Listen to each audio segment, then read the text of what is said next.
Bismillahirrahmanirrahim. Assalamualaikum warahmatullahi wabarakatuh. Alhamdulillah.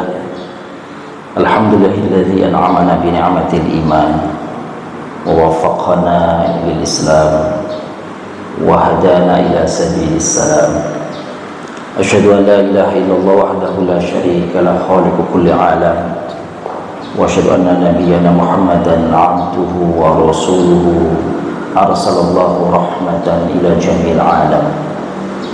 Allahumma shalli wa sallim wa barik wa 'azim ala nabiyil karim wa rasulil 'azim nabiyyina wa maulana Muhammadin wa ala alihi wa ashabihi wa atba'ihi wa ansarihi ila yaumiddin wa sallama tasliman katsiran.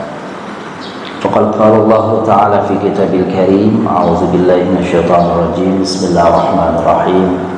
Qalu ya dzal qarnain inna ya'juj wa ma'juj mufsiduna fil ard fahal naj'al laka kharjan ala an taj'ala bainana wa bainahum sadda. Shadaqallahul azim. Para masyayikh yang kami muliakan, para hujjaj, bapak-bapak, ibu-ibu jamaah Masjid Bani Umar dan jamaah kajian duha hari Ahad, yang semoga kita semuanya mendapatkan rahmah dan barakah dari Allah Subhanahu wa taala. Amin ya rabbal alamin. Salawat dan salam kepada baginda Nabi besar Muhammad sallallahu alaihi wasallam, kepada para keluarga, para sahabat dan orang-orang yang mengikuti, dan semoga kita semuanya telah dikelompokkan, dimasukkan ke dalam golongan Nabi, umatnya Nabi besar Muhammad sallallahu alaihi wasallam. Bapak-bapak, ibu-ibu muliakan, kuliah duha Ahad kali ini saya diberi tema oleh pengurus tentang benarkah Ya'juj dan Ma'juj itu sudah keluar.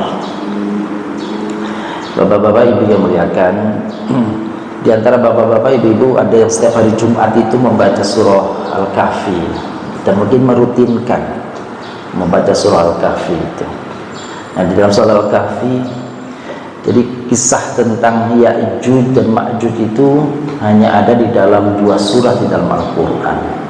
Satu surah di dalam surah Al-Kahfi dan satu surah yang lain surah Al-Anbiya.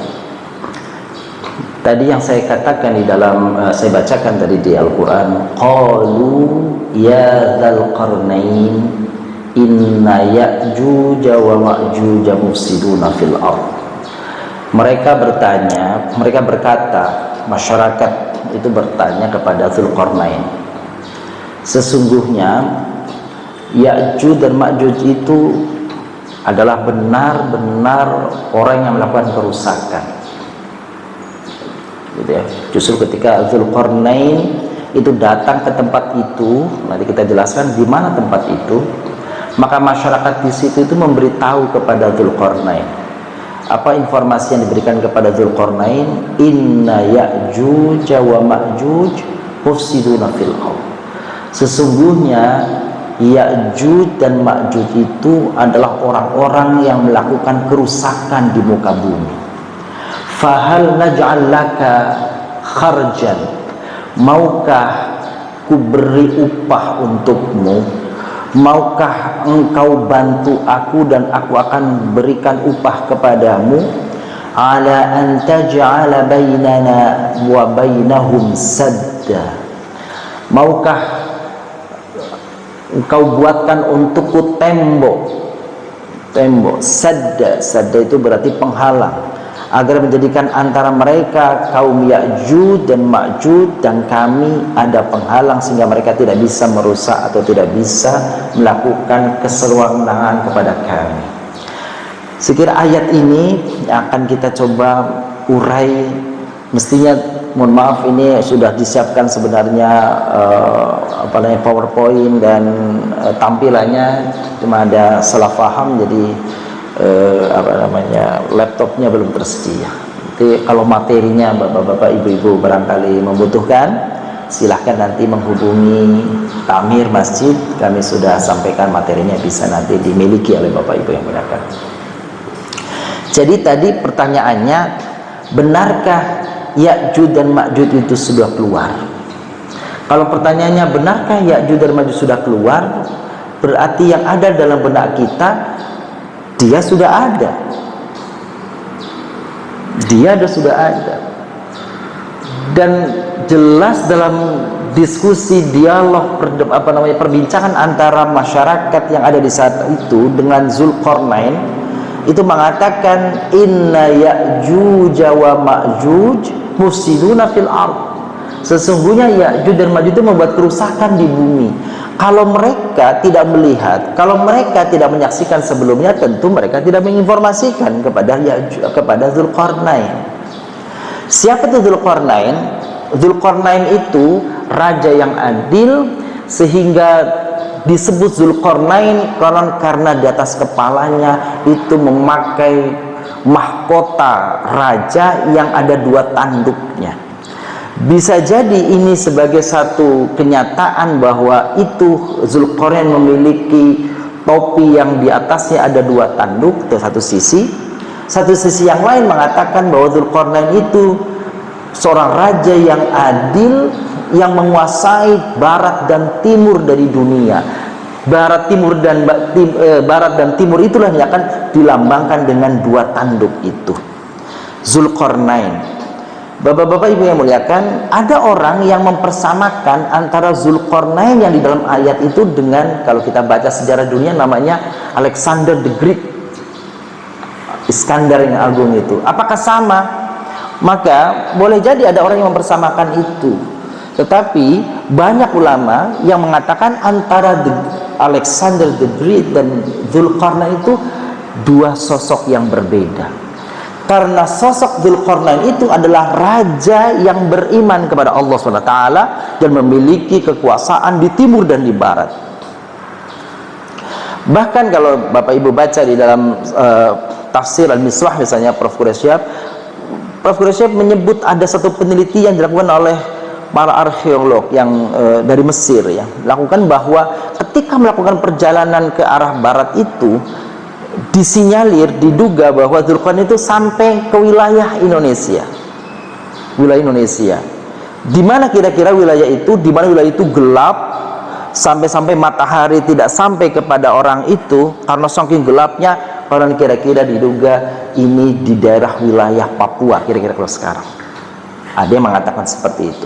Nah, jadi Zulkarnain itu melakukan pengembaraan. Di dalam pengembaraan bertemu dengan masyarakat yang memberitahu kepada Zulkarnain tentang kejahatan dan kebengisan daripada kelompok Ya'juj dan Ma'juj ini. Di mana mereka kira-kira? Ada banyak pendapat para ulama, para ahli, bahkan sahabat Nabi ada mengatakan pernah berjumpa dengan Ya'juj dan Ma'juj ini. Kita kembali dulu, sebenarnya siapa sih Ya'juj dan Ma'juj itu? Ada yang mengatakan Ya'juj dan Ma'juj itu 2 sosok manusia yang punya keturunan. Itu pertama. Ada yang kedua mengatakan Ya'juj itu nama orangnya, Ma'juj itu masyarakatnya. Jadi kira-kira raja dan masyarakatnya. Itu dibilang Ya'juj Ma'juj. Di dalam bahasa orang-orang barat disebutnya bukan Ya'juj dan Ma'juj, nyebutnya Gog and Magog. Gog and Magog. Mereka menyebutnya begitu. Gog and Magog itu berarti Ya'juj dan Ma'juj. Bapak Ibu muliakan, karena dibilang apakah sudah keluar, berarti sesungguhnya sudah ada itu makhluk itu. Dan memang tadi ketika Zulkarnain berada di satu tempat yang disebut beberapa tempat kemungkinan di mana beradanya Ya'juj Ma'juj ini. Ada yang pertama mengatakan dia berada di daerah perbatasan antara Rusia dan Georgia. Namanya Derli George. Itu nanti Bapak Ibu bisa lihat di YouTube. Ada di situ gunung kanan dan gunung kiri gitu, yang gunung itu ketinggiannya sekitar 3000 meter ketinggiannya itu, dan disebut itulah dulu tembok yang dibangun oleh Zulkarnain. Ada lagi yang mengatakan daerah antara yang ada antara Azerbaijan dan Uzbekistan. Jadi wilayah-wilayah Eropa Timur sanalah gitu ya. Uzbekistan dan Azerbaijan tadi. Di situ ada bukit yang tinggi yang diduga bahwa itu adalah besi dan campuran timah, seperti ketika Zulkarnain meminta, kata Zulkarnain, engkau tidak usah mengupahi aku, kan gitu, tetapi ayo bantulah aku untuk membangun ini. Maka dibangunlah tembok itu yang campuran antara besi dan timah tadi, gitu, lalu jadilah tembok. Nabi SAW beliau mengatakan, qad iqtaraba, telah datang, telah dekat bencana bagi orang Arab. Kenapa? Ternyata Ya'juj dan Ma'juj itu makhluk Allah juga dia Ma'juj ini. Wujudnya apa Ya'juj Ma'juj itu? Jadi Ya'juj Ma'juj itu bukan hewan, bukan makhluk asing, bukan apa. Ya'juj dan Ma'juj itu ternyata bapak-bapak, ibu-ibu muliakan, kalau kita sebut bahwa itu adalah apa nama orang, bahwa Ya'juj Ma'juj itu keturunan salah satu daripada anaknya Nabi Nuh. Ibu-ibu, bapak-bapak, Nabi Nuh itu punya anak berapa? Yang paling masyhur, Nabi Nuh itu punya anak 4. Nuh ya, alaihissalam 4. Pertama namanya Sam atau Sem, yang kedua namanya Ham, yang ketiga namanya Yafid, yang keempat namanya Kan'an. Itu. Jadi ada Sem atau Sam, ada Ham, ada Yafid, ada Kan'an. Bapak Ibu sering membaca misalkan surat Hud ya. Surat Hud itu ada ketemu. Jadi dalam peristiwa Nabi Nuh alaihissalam itu bahtera itu sudah berlayar karena banjir besar, banjir bandang melanda dunia waktu itu. Maka Nabi Nuh melihat keluarganya ada yang tidak masuk ke dalam kapal. Siapa keluarga yang masuk ke dalam kapal? Ada 2, yaitu Kan'an anaknya dan istrinya. Ada yang menyebut istri namanya Wa'ilah. Maka Nabi Nuh dengan penuh rasa kasih sayang, dia panggil anaknya, ya bunayya irkam ma'ana. Tuh ibu-ibu, bapak-bapak, kalau manggil anak kesayangan dalam bahasa Arab itu bunayya ya. Jadi bunayya itu artinya, kalau bahasa kita ini ya, nak sini. Kalau bahasa mana? Sunda mungkin nong, nah, gitu ya. Gitu. Kalau bahasa Jawa nang, gitu. Atau seperti itulah panggilan kesayangan, ya bunayya. Kalau anak kepada orang tua, ya abati, seperti ucapan Ismail kepada ayahnya ketika ayahnya mau menyembelih, madza tara? Qala ya abati fa'al ma tu'mar. Maka anaknya Ismail mengatakan kepada bapaknya, ya abati. Ya abati itu panggilan kesayangan. Ke bahasa Indonesia dipotong taknya, jadinya apa? Ya abah. Jadi abah itu panggilan kesayangan. Jadi kalau ayah kepada anak, ya bunayya. Kalau anak kepada orang tua, ya abah, ya abati. Kita kembali lagi tadi.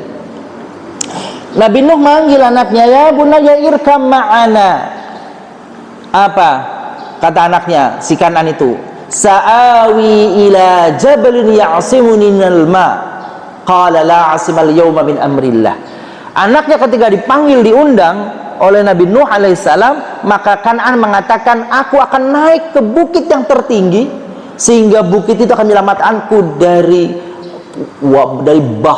dari air, dari banjir yang sedang terjadi. Apa kata Nabi Ibrahim? Kata Nabi Nuh, la asimal yawma min amrillah. Nah, hari ini nggak ada yang selamat, bakalan semuanya musnah, bahkan semuanya habis, mati. Akhirnya tenggelamlah Kan'an bersama ibunya Wa'ilah tadi. Lalu Nabi Nuh itu meratap, kira-kira seperti itu. Jadi Nuh itu, ibu-ibu, Nuh itu sebenarnya namanya aslinya, Al-Tafsir mengatakan bukan Nuh nama aslinya, Abdul Ghaffar. Nabi itu nama aslinya Abdul Ghaffar. Tapi karena sering merintih itu bahasa Arabnya nahaya Nuh. Makanya kalau ada orang meninggal, itu kan haram hukumnya melakukan niyahah, gitu ya. Niyahah, merintih-rintih seakan-akan kita menyesali takdir Allah atas meninggal seorang. Itu kan nggak boleh. Maka Nuh itu konon kenapa disebut Nuh? Karena banyak merintih. Kenapa banyak merintih, ibu-ibu bapak yang muliakan? Dakwah Nabi Nuh itu, ibu-ibu tahu, bapak-bapak tahu berapa umur Nabi Nuh? Yang bapak-ibu tahu tuh? Dalam hadis mengatakan 1000 kurang 50. Berarti berapa tuh? 900. Ternyata 950 itu bapak-bapak yang muliakan, itu umur dakwahnya. Umur dakwahnya 950 tahun. Kalau umur dakwahnya 950 tahun, maka umur Nabi Nuh lebih daripada 1000 tahun. Gitu ya. 950 tahun berdakwah, Nuh hanya ketika naik bahtera atau kapal hanya sekian pasang. Ada yang mengatakan hanya 12 pasang, bahkan ada yang mengatakan 8 pasang orang saja. Itu 950 tahun Nabi Nuh berdakwah, hanya seperti itu yang didapat. Masyarakat yang lainnya, orang yang lainnya itu kemudian tidak taat, tidak patuh, sehingga semuanya digulung oleh banjir. Memang ada perbedaan di kalangan para ulama. Apakah banjir yang terjadi di Nabi Nuh itu hanya banjir lokal di tempatnya Nabi Nuh saja, di Arab saja? Itu pendapat yang mengatakan iya, tapi pendapat yang kedua mengatakan itu semua terjadi di dunia, sehingga semua manusia di dunia saat itu habis wafat, meninggal, mati. Dan keturunan kita sekarang manusia itu hakikatnya kemudian adalah muncul dari 3 anak Nabi Nuh ini saja. Yang lain tidak berketurunan. Siapa? Sam, Ham, Yafit. Sedangkan Kan'an mati ditelan banjir. Nabi Nuh merintih kepada Allah. Dia mengatakan, ya Allah, itu kan keluargaku. Inna bani min ahli, inna wa'dakal haq. Sesungguhnya Kan'an itu kan anakku ya Allah, dan itu adalah keluargaku. Apa jawab Allah? Kata Allah mengatakan, innahu laisa min ahlik, innahu amalun ghairu salih. Nuh, sesungguhnya Kan'an itu bukan keluargamu, bukan anakmu, dan dia adalah amalan yang tidak baik. Petikan ayat ini bapak yang muliakan, itu ternyata Al-Tafsir mengatakan, diselidiki dari berbagai riwayat, ternyata Kan'an itu memang bukan anak kandung Nabi Nuh. Kan'an itu adalah anak tiri yang dibawa oleh istrinya ketika menikah dengan Nabi Nuh. Yang pertama. Yang kedua, konon lagi dalam riwayat itu bahwa apa? Kan'an itu dibawa oleh ibunya lalu dinikahi oleh Nabi Nuh, ibunya ini, dan Kan'an itu lahir dari hasil perzinahan. Nah, jadi seperti itulah kira-kira gambaran anak. Kalau memang awalnya dari sumbernya tidak baik, maka biasanya juga hasilnya akhirnya kelanjutannya tidak baik. Nah, kita kembali tadi, anak-anak Nabi Nuh itu 3 yang beranak pinak darinya. Ada Sam, ada Ham, ada Yafit. Dan disebut ciri-cirinya, kita bisa mengidentifikasi barangkali kita ini dari anak siapa nih di antara ketiganya itu. Karena manusia selanjutnya hanya dari 3 sumber ini saja, karena meninggal semuanya. Begitu sebagian pendapat. Sam itu orang nyebutnya paman Sam. Nah, konon begitu, paman Sam. Kasih dengar ya, paman Sam. Ciri dari keturunan Sam ini, bapak yang muliakan, apa itu? Konon matanya biru, kulitnya putih. Orang apa itu? Orang Eropa kira-kira ya, orang Eropa, Arab, Eropa begitu. Kedua, Ham itu kulitnya hitam, rambutnya ikal. Orang mana itu kira-kira? Orang Afrika, Ethiopia. Kalau di kita tuh orang mana itu? Orang Irian Jaya lah kira-kira, NTT Irian Jaya. Yang ketiga, Yafit. Yafit ini sifatnya adalah, sifat fisiknya adalah matanya sipit, kulitnya merah. Matanya sipit, kulitnya merah. merah-merahan.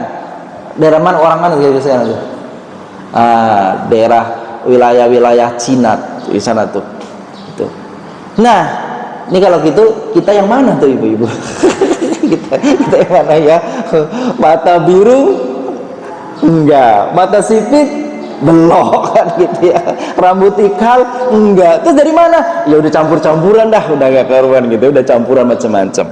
Nah, Ya'juj dan Ma'juj itu ternyata adalah anak keturunan dari Nabi Nuh dari anaknya yang namanya Yafits. Maka ciri dari Yafits itu adalah apa? Matanya sipit, mukanya bulat. Itu disebut kata Nabi tuh. Matanya sipit, mukanya bulat. Dan wajahnya itu apa namanya? Kayak kaleng tapi dilapisi oleh kulit. Begitu kalimatnya.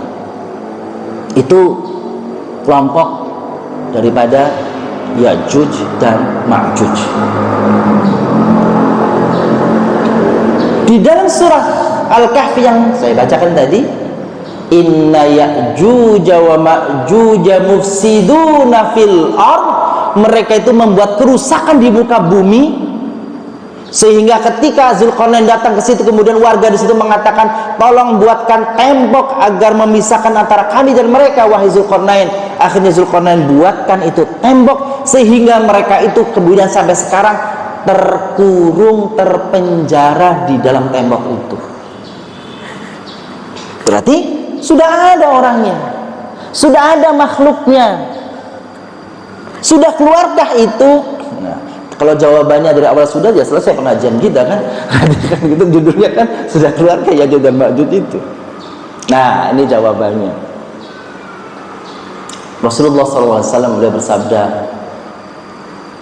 celakalah orang Arab, telah datang kehancuran terhadap mereka. Apa katanya itu? Sebab Ya'juj dan Ma'juj itu telah melobangi temboknya, dan temboknya kata Nabi SAW sudah berlubang seperti ini. Yang mengisyaratkan ini karena adalah sahabat Anas bin Malik. Jadi mengilustrasikan, Nabi mengatakan memberi isyarat begini, lalu Anas bin Malik mengungkapkan Nabi memberi isyarat antara jari ibu jarinya dan jari telunjuknya melungkup jadi satu, berarti lubangnya seperti ini. Jadi Bapak Ibu yang memuliakan, setiap hari itu Ya'juj dan Ma'juj, masyarakatnya itu berusaha untuk melubangi tembok itu. Dan kemudian sudah sampai sore, lalu mereka mengatakan, sudah kita selesai sampai di sini, kita tinggalkan melubangnya, kita lanjutkan besok. Begitu besok mau melubangi lagi, ternyata lubang yang sudah dilubangnya itu sudah tertutup rapat kembali. Begitu dan begitu, terus begitu dan begitu, berabad-abad. Dan kapan mereka akan keluar? Kalau dalam hadis Nabi, gitu ya, kalau dalam hadis Nabi, apa itu? Dalam hadis Nabi mengatakan, sampai suatu hari di mana pemimpinnya mengatakan begini, mari kita lubangi esok tembok ini, insya Allah temboknya, lubangnya akan terbuka untuk kita. Dan ketika itu terjadi, hari yang dijanjikan itu terjadi sebagai nasabda Nabi tadi, maka temboknya bisa dilubangin dan lubangnya besar, dan muncullah seperti yang digambarkan dalam surah Al-Anbiya. Apa? Ketika datang masa itu, maka mereka keluar dari tempat yang tinggi, min kulli hadabi yang surun, mereka keluar dari tembok itu bagaikan air bah keluar semua, dan seluruh dunia tidak ada sudut di wilayah dunia kecuali akan ada Ya'juj dan Ma'juj. Perbandingannya manusia saat itu seperti apa? Digambarkan, saat itu manusia jumlahnya 1000 orang, setiap 1000 orang, maksud saya setiap 1000 orang, manusianya banyak, setiap 1000 orang maka 999 adalah Ya'juj dan Ma'juj, satu yang bukan Ya'juj dan Ma'juj. Itu riwayatnya begitu. Dan mereka adalah orang yang bengis, orang yang kejam, gak ada rasa kasihan sama sekali. Mereka Dajjal? Bukan. Kalau Dajjal itu, Bapak Ibu muliakan, Dajjal itu datang nanti ke dunia, dia akan menggoda, dia akan mengganggu, dia akan mencoba merayu orang-orang yang beriman agar dia kafir, agar dia musyrik, agar dia keluar dari keimanannya. Itu Dajjal. Yang tidak dihancurkan oleh Dajjal.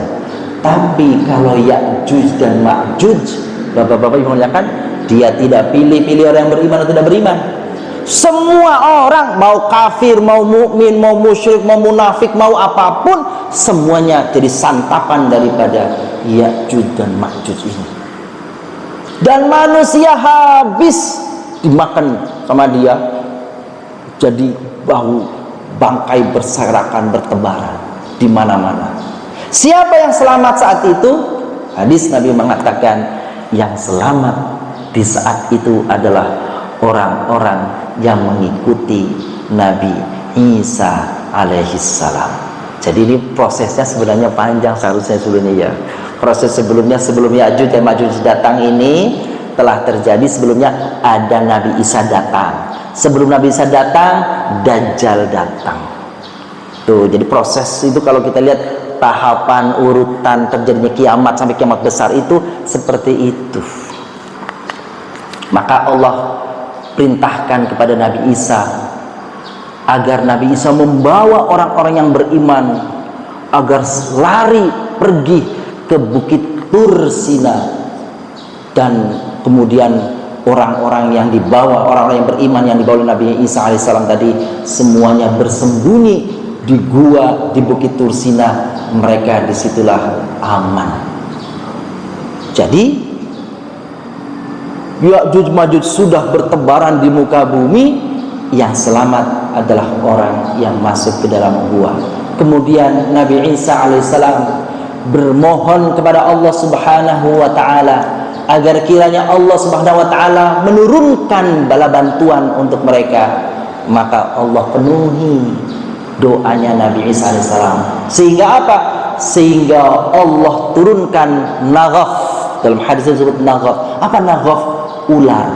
Mohon maaf, ulet. Yang ulet itu kemudian nempel di masing-masing tubuhnya Ya'juj dan Ma'juj.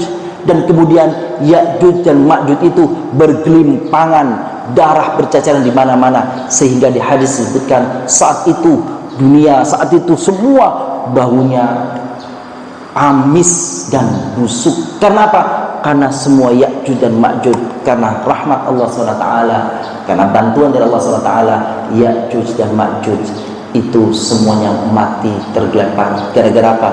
Dimakan oleh ulat yang dikirimkan oleh Allah Subhanahu wa ta'ala. Ibu-ibu, bapak yang muliakan, jadi kalau gitu Ya'juj dan Ma'juj kita katakan, oh itu berarti belum keluar, masih ada di dalam tembok yang tadi disebut sebagai tembok Ya'juj dan Ma'juj. Ada pendapat yang lain yang mengatakan Ya'juj dan Ma'juj itu difahami bukan secara fisik, tetapi Ya'juj dan Ma'juj itu difahami sebagai sifat. Sifat apa? Sifat daripada bisa orang, bisa pemimpin, bisa bangsa. Bangsa perusak, orang yang merusak, orang yang kejam, yang bengis, nggak punya rasa kasihan. Maka sesungguhnya pendapat yang sudah mengatakan itulah sesungguhnya Ya'juj dan Ma'juj. Jadi kalau yang kedua ini pertanyaannya, kira-kira Ya'juj dan Ma'juj sudah keluar belum? Gitu. Jadi tuh, jadi tinggal bagaimana cara memahaminya. Kalau Ya'juj dan Ma'juj dalam artian fisik yang digambarkan oleh Nabi tadi, nanti datangnya, setelah datangnya Nabi Isa alaihissalam. Seperti itu. Tapi kalau Ya'juj dan Ma'juj dalam artian non material, non fisik, tapi adalah sebuah sifat dan sikap, maka Ya'juj dan Ma'juj sesungguhnya adalah yang sudah kita bisa rasakan ada. Bisa perorangan, bisa tokoh, bisa pemimpin, bisa bangsa.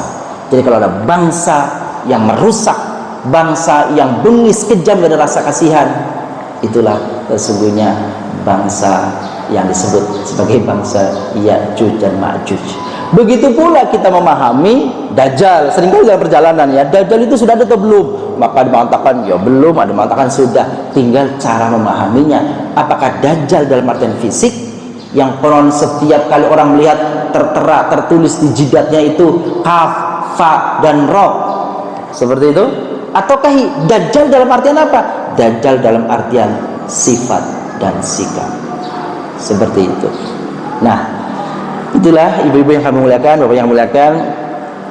Lalu mengatakan begini, kita ini kira-kira kalau yang dipahami adalah Ya'juj dan Ma'juj yang dalam artian fisik yang belum keluar, maka bapak-bapak ibu yang muliakan, berharapkah kita, hidup kita berpanjang usia dan umur kita? Dan karena panjang umur kita itu, kelak Allah pertemukan kita dengan Ya'juj Ma'juj, manusia yang sangat bengis. Saking bengis kejamnya bapak-bapak yang muliakan, dia katakan nih, semua orang sudah mati kecuali yang ikut Nabi Isa tadi.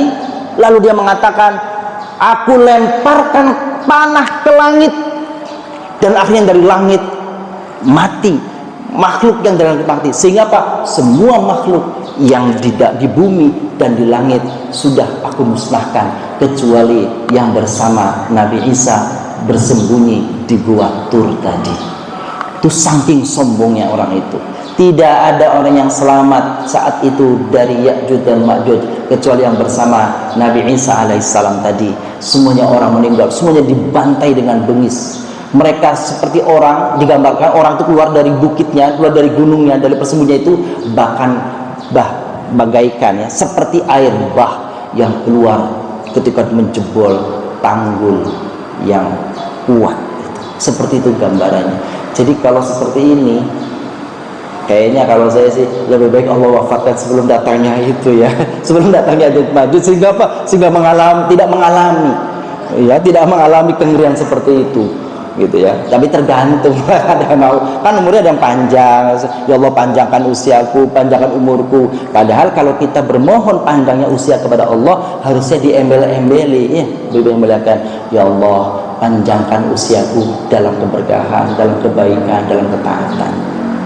Begitu tuh. Jadi kalau umur, apalagi kalau kita mendoakan panjang umurnya, usia panjang umurnya, panjang doang, sengsara nanti. Gitu. Jadi boleh kita berharap panjang usia, panjang umur, jika di dalam panjang usia dan panjang umur itu bernilai kebaikan-kebaikan. Sebagaimana doa yang diajarkan oleh Nabi kepada kita semuanya. Apa doanya? Memuliakan, Allahumma ahyini in kanal mauta khairan li wa tawaffani idza kanatil hayata khairan li. Apa maknanya? Ya Allah, hidupkan aku, maksudnya panjangkan usiaku, jika dalam panjangnya usiaku itu berisi kebaikan dan kebaikan untukku, dan wafatkan aku ya Allah jika di dalam wafatku adalah kebaikan untukku. Para ulama ada berpendapat, ikhtiar kita agar kita terhindar dari bertemunya Dajjal, bertemunya Ya'juj dan Ma'juj adalah, Bapak yang muliakan, diantaranya adalah kita dianjurkan membaca surah Al-Kahfi. Tuh, jadi surah Al-Kahfi yang biasa ibu-ibu bapak baca semua itu akan terhindar dari huru hara datangnya kiamat. Salah satunya insya Allah manfaat dari apa yang kita baca, keberkahan yang kita baca adalah yaitu membaca surah Al-Kahfi. Saya kira sebagai mukadimah mungkin itu kajian kita. Barangkali ada di antara bapak ibu yang akan menambahkan dari apa yang kami sampaikan, dan sekiranya nanti ada hal pertanyaan yang belum bisa kami jawab di kesempatan kali ini, insya Allah nanti akan disampaikan di kesempatan berikutnya. Jadi sementara kami cukupkan. Alhamdulillahirabbil alamin. Terima kasih Ustaz. Bagi jamaah yang mau bertanya kami persilakan dari bapak-bapak. dari ibunya.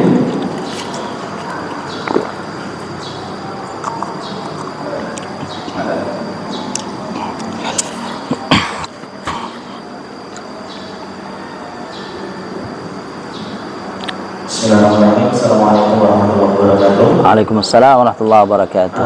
Begini, mungkin kita pengen tahu ini secara global aja. Ketika Abang sampaikan bahwa nanti akan ada urutannya nih, Iya. menjelang Ya'juj dan Ma'juj. Mungkin bisa digambarkan secara global aja. Awalnya itu bagaimana sampai endingnya yang dikisahkan dalam kehidupan sangkakala itu seperti apa? Mungkin itu bisa. Syukur. Assalamualaikum warahmatullahi wabarakatuh. Waalaikumsalam warahmatullahi wabarakatuh. Cukup satu dulu ya. Baik, satu dulu. Kami melihatkan sering kita memang bertanya ada urutan-urutan apa saja di dalam peristiwa terjadinya kiamat itu ya. Jadi ada berbeda-beda versi. Misalnya satu versi yang saya sampaikan ada tahapan-tahapan. Pertama datangnya Imam Mahdi. Datang Imam Mahdi. Setelah Imam Mahdi datang lalu kemudian turun Dajjal. Setelah turun Dajjal lalu kemudian turun Nabi Isa alaihissalam. Nabi Isa digambarkan akan mematahkan salib-salib lalu akan menyelamatkan orang-orang yang disesatkan oleh Dajjal. Setelah itu datang apa? Ya'juj dan Ma'juj. Nah, itu jadi Ya'juj dan Ma'juj datang setelah Nabi Isa alaihissalam. Setelah itu baru matahari terbit dari barat. Terbit dari barat itu matahari. Itu yang kelima. Lalu kemudian munculnya binatang melata dari bumi. Munculnya binatang melata dari bumi. Setelah terjadi binatang melata dari bumi, lalu terjadi ini yang mengerikan, yaitu apa? Bumi diliputi oleh dukhan. Apa dukhan? Asap. Asap hitam. Asap hitam ini gelap dunia ini bukan sejam 2 jam, bukan sehari 2 hari, disebut berapa? 40 hari 40 malam. Dan orang-orang yang kafir itu kemudian mereka bergelimpangan gara-gara asap atau dukhan itu. Tapi orang-orang yang beriman yang masih ada di saat itu, mereka hanya terbatuk-batuk saja, tidak sampai mematikan mereka. Tuh, dukhan itu. Gambaran gelapnya itu ibu-ibu bapak yang muliakan, sambil dijelaskan bahwa sekiranya orang itu menghadapkan telapak tangannya ke hadapannya, ke mukanya itu, maka tidak akan tampak kepalanya, kepala atau mukanya itu menghadap ke tangan yang ada di hadapan itu, saking gelapnya. Selama berapa? Selama 40 hari 40 malam. Masya Allah. Sehingga orang tidak bisa membedakan kapan siang, kapan malam. Begitu tuh. Lalu terjadi hilangnya mushaf Al-Quran, lalu disebut yang terakhir di situ hilangnya Ka'bah. Barulah terjadi tiupan sangkakala. Tapi nanti di hadis yang lain akan ada perubahan lagi urutan-urutannya itu. Tapi itu dah kira-kira yang saya baca urutan-urutannya seperti itu. Jadi proses atau fase-fase itu adalah fase-fase mengerikan. Jadi harapan menurut kita sih, harapannya baiknya sih kita jangan sampai dijumpakan oleh Allah di masa-masa itu, kan gitu ya. Harapannya doanya sama Allah, ya Allah gitu, wafatkan kami di tempat di saat yang terbaik dalam ilmu-Mu untuk kami ya Allah, seperti itu. Jadi kalau boleh berharap, tapi Allah yang Maha menentukan. Kalau boleh berharap sih jangan sampai usia kita menemukan persis terjadinya fase-fase kiamat kubro itu. Dan saat terjadinya kiamat kubro yang terakhir tadi, tiupan sangkakala itu disebut, digambarkan sudah tidak ada lagi orang yang beriman kepada Allah.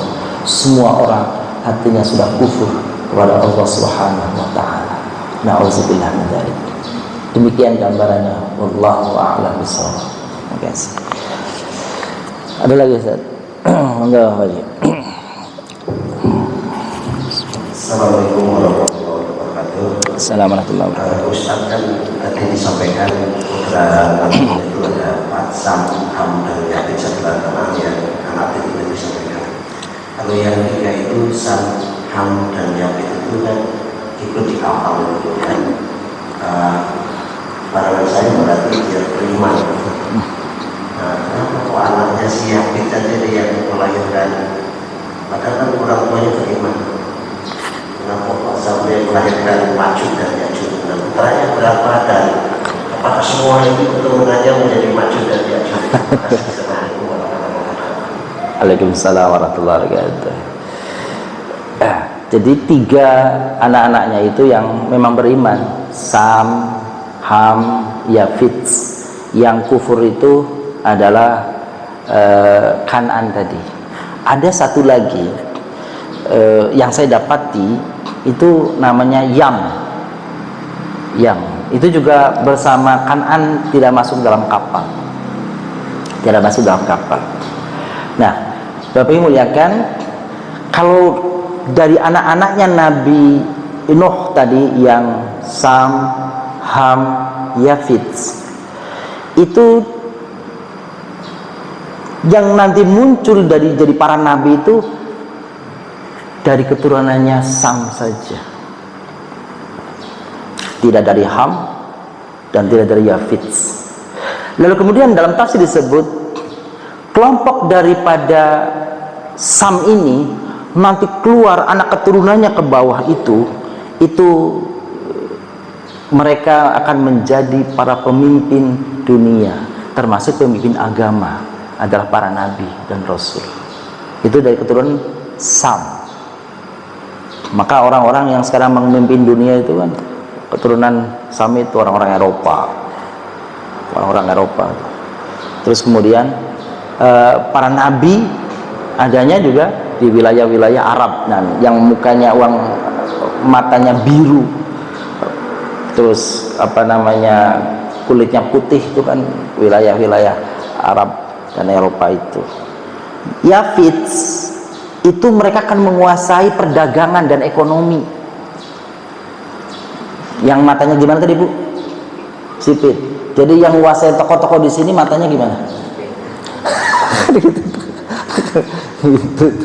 Jadi itu kata ulama, itu mereka itu adalah penguasa bidang ekonomi bisnis, tapi mereka itu adalah kelompok-kelompok orang yang kasar dan bengis.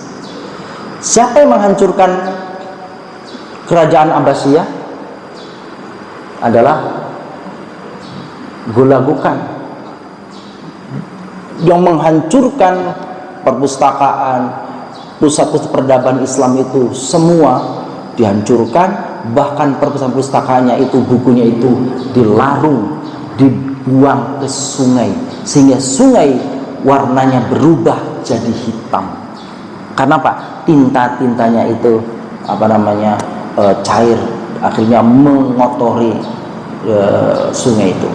Para ahli mengatakan seandainya Gulagukan itu dengan tentaranya tidak membuing hanguskan itu peradaban Islam saat itu, maka dunia sesungguhnya saat ini akan jauh melebihi peradabannya, peningkatan kemajuannya melebihi yang sekarang ini. Itulah, jadi orang itu tidak memahami memang peradaban, orang-orang bengis itu, keturunan-keturunan itu, contohnya adalah tadi Gulagukan. Dan ini ada kelompok lagi dari keturunan Yafid tadi itu yang namanya Ya'juj dan Ma'juj bersama keturunannya. Jadi Allah menghendaki mereka memang tidak mati sampai itu.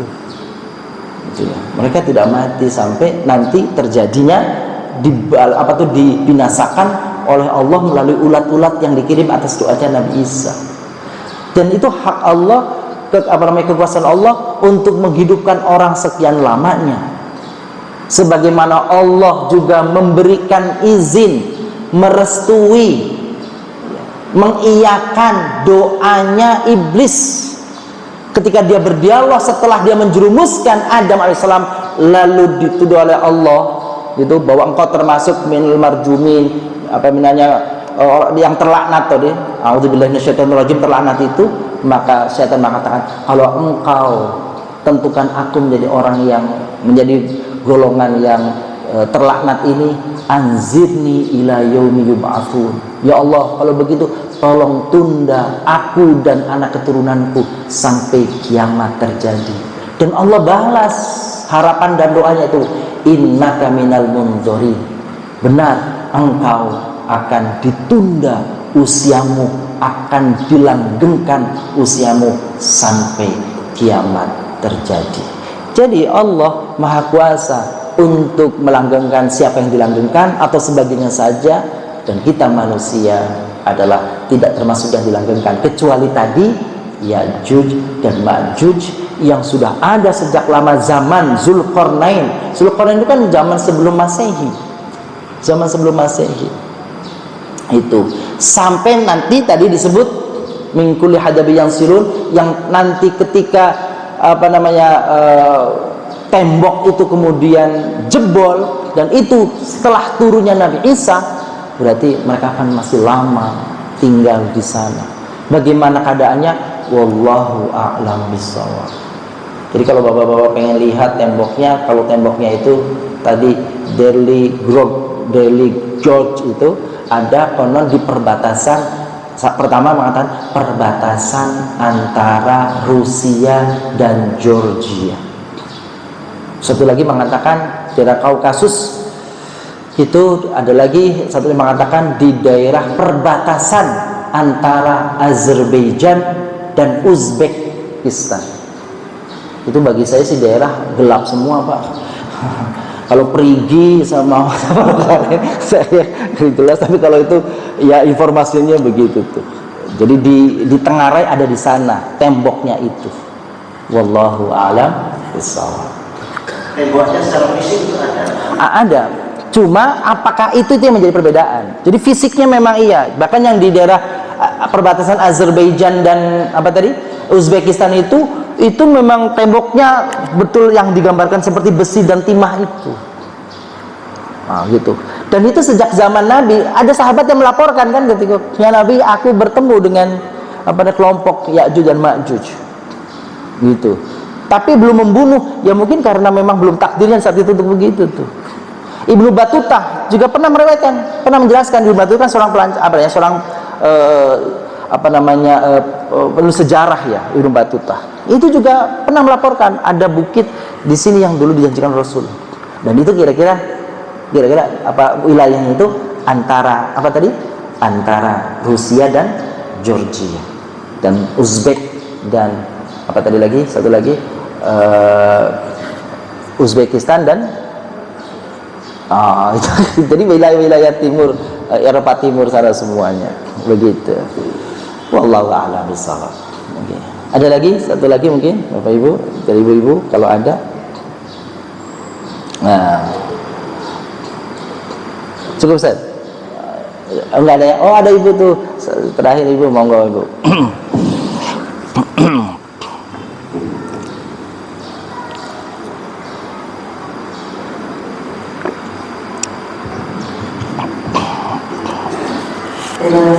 Assalamualaikum warahmatullahi wabarakatuh. Waalaikumsalam warahmatullahi wabarakatuh.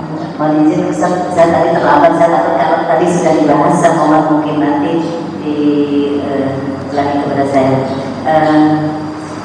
Kalau nanti Nabi Isa turun, itu keyakinan kami, keyakinan kita itu bahwa beliau seorang muslim, sehingga yang ditolak itu juga orang yang beriman. Nah, bagaimana dengan umat beliau yang tidak beriman menurut kita pada saat nanti beliau turun? Terima kasih. Assalamualaikum warahmatullahi wabarakatuh. Assalamualaikum warahmatullahi wabarakatuh. Tugas Nabi Isa alaihissalam di akhir masa tadi adalah risalah, meluruskan risalah. Jadi meneruskan risalah Nabi Shallallahu Alaihi Wasallam, meluruskan orang-orang yang keliru tentang dirinya. Maka apa yang dilakukan oleh Nabi Isa diantaranya adalah apa?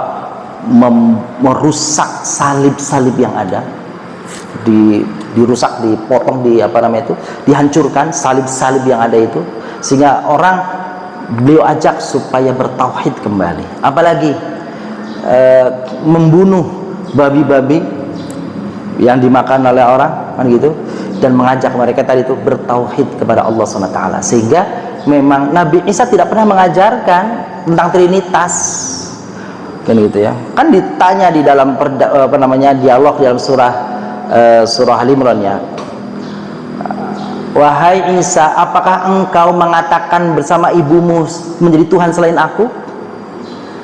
Ya, itu kata Nabi Isa. Nabi Isa mengatakan, tidak mungkin aku mengatakan itu, ma laisa li bihaq. Aku tidak mungkin mengatakan bahwa aku dan ibuku menjadi Tuhan selain engkau. Tapi Nabi Musa segitunya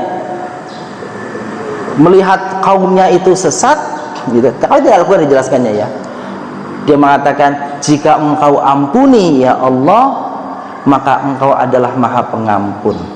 Tapi jika mengadab mereka, maka sesungguhnya engkau adalah maha kuasa.